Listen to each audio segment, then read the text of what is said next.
कैसी लगी फिल्म? बहुत अच्छी लगी सर। क्या अच्छा लगा फिल्म? वो सर हमारे कल्चर पर आधारित है, हमारे गांव के कल्चर से, जिससे सर बहुत पहले और अभी भी जमींदारी प्रथा जो है लागू है, उससे किसानों के ज़मीन छीन ले जाते हैं। उनको मेहनत करना पड़ता है, पैदा भी करते हैं, फिर भी जमींदार खा जाता है और फिर भी 2 बीघे ज़मीन उसकी चली गई सर। और बहुत सारा परिश्रम किया उसने, फिर भी अंततः उसकी ज़मीन चली ही जाती है उसके हाथ से, और वो एक मुट्ठी मिट्टी तक अपने ज़मीन का नहीं प्राप्त कर पाता है।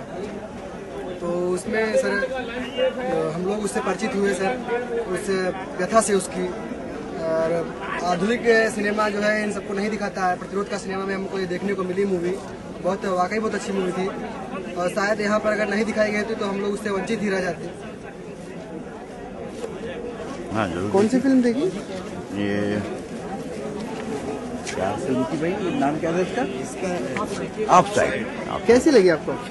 बहुत शानदार, बहुत शानदार। क्या शानदार लगा उसमें? असल में पिक्चराइजेशन एक छोटी सी बात का इतना शानदार है, और मैंने तो हिंदुस्तान में ऐसी कोई फिल्म देखी नहीं आज तक। इतनी छोटी सी बात को इतनी अच्छी तरह फिल्मी भाषा में संप्रेषित किया जाए, और बीच बीच में वो सारी बातें आ रही हैं जो औरतों की समस्याएं हैं, चाहे यहाँ की चाहे सारी दुनिया की। तो ये है सिनेमा, जैसे कहते हैं सिनेमा की अपनी एक भाषा, एक शैली, एक मुहावरा होता है। उस सब का इतना भरपूर इस्तेमाल है इसमें कि मैं तो बिल्कुल चमत्कृत हूँ। इस आयोजन के बारे में आपका क्या कहना है? ये तो एक बहुत ही शानदार आयोजन है, और इलाहाबाद जैसे शहर में अभी तक ये नहीं हुआ, इसी का दुख है। अगर यहाँ शुरू हुआ है तो मुझे लगता है कि अब तो ये हर साल होगा। तो देखिए विद्यार्थी कितनी खुशी खुशी इसमें शामिल हो रहे हैं। ये अगर अवसर मिले तो विद्यार्थी हर अच्छी चीज़ को स्वीकारता है, यहाँ साफ साफ दिखाई दे रहा है। क्या नाम है सर आपका? मेरा नाम है लाल बहादुर वर्मा। आप क्या करते हैं सर? मैं इसी विश्वविद्यालय में शिक्षक था। अच्छा ठीक है सर, थैंक यू। धन्यवाद।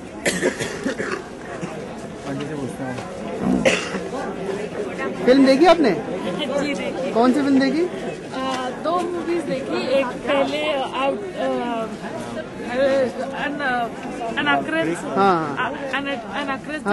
ब्रिज, वो भी बहुत अच्छी थी। मतलब जो कोई मरने वाला है उसको लास्ट मोमेंट पे कैसा लगता है बहुत ही अच्छे से बताया गया है। और नेक्स्ट मूवी भी बहुत अच्छी थी। मतलब बच्चों का क्या है कि जैसी मूवीज को टाल दिया जाता है, उसमें बहुत कुछ बताया गया है कि ईरान में क्या हो रहा है, कैसे हो रहा है, लोगों को क्या देखना पड़ता है। बहुत अच्छी मूवी। तो लाइन लगी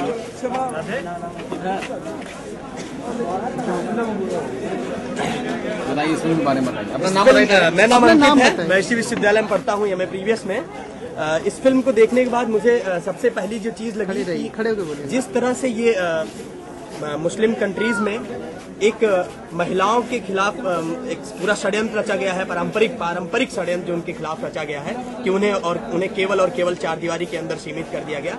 ये एक दिखाता है कि किस तरह उनमें भी बाहर आने की और इस दुनिया से मिलने की, इस बाहरी दुनिया से, इस उत्तर आधुनिकता में प्रवेश कर रही दुनिया से मिलने की ललक है। और जिस तरह से अभी सऊदी अरब में ही 26 सितंबर को महिलाओं को मताधिकार दिया गया, यानी इतने दिनों के बाद कोई एक अपने आप को उत्तर आधुनिक, अपने आप को बहुत समृद्धशाली कहने वाला समाज आज जाके महिलाओं को मताधिकार देता है, और वो भी 2015 में उस निकाय चुनाव में। उस तरह से ईरान में भी, जैसे ईरान के बारे में तो कुछ खास मालूम नहीं था, लेकिन मालूम चला कि वहाँ भी यही स्थिति है कि वहाँ भी कमोवेश महिलाओं को अभी और व्यवसाय और इस तरह की स्वतंत्रताएं नहीं दी गई हैं कि वे पुरुषों के समकक्ष खड़ी हो सके। लेकिन इस फिल्म को देखने के बाद लगता है कि वो महिलाएं भी, वहाँ की महिलाएं भी कुछ करना चाहती हैं आगे आके पुरुष के साथ। वो कहती है कि मैं फुटबॉल मैच भी खेलना चाहती है, और मैं उस तरह का ड्रेसअप भी करके वो आई थी। दिखाती है कि वो किसी से कम नहीं है। मतलब मुझे लगता है कि आज इस पूरी दुनिया की और मुस्लिम समाजों की भी महिलाएं पुरुषों के साथ बराबर खड़ी हो सकती हैं, और उनसे आगे जाके। धन्यवाद। आयोजन के बारे में आयोजन तो बेमिसाल है। इसके बारे में तो मैंने वहाँ पे भी लिखा था कि प्रतिरोध का सिनेमा अपने आप में दिखाता है कि ये जो पूंजीवादी और ये जो बड़े बड़े फंडिंग की फिल्में हैं, इनके जवाब में ये है कि एक पक्ष सिनेमा का ऐसा भी है, प्रतिरोध का सिनेमा, जिसमें जो है ग्रास रूट लेवल्स और जो अधिकारों और संघर्षों की लड़ाई है उसको हम दिखाएंगे इस सिनेमा के माध्यम से। तो ये अपने आप में लाजवाब है। मुझे तो पहली बार इसका मतलब बहुत पूरे दिन भर रहते हैं तो बहुत रोमांचित होके जाते हैं यहाँ से कुछ न कुछ सीख कर। आपको अजीब नहीं लगता कि इन्होंने टिकट नहीं लगाया?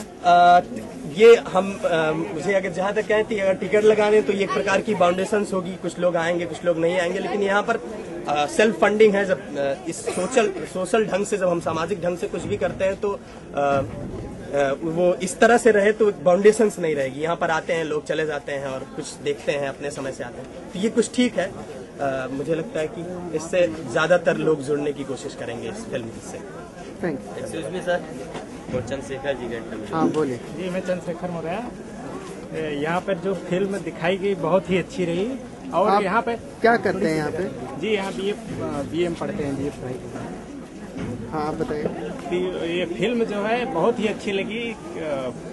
भले से दूसरे भाषा में थी, ईरानी भाषा में थी, लेकिन इंग्लिश संस्करण जो उसका लिखा जा रहा था बहुत अच्छा लगा। और ये देखा कि कितनी अकुलाहट होती है जब स्वतंत्रता किसी को नहीं मिलती।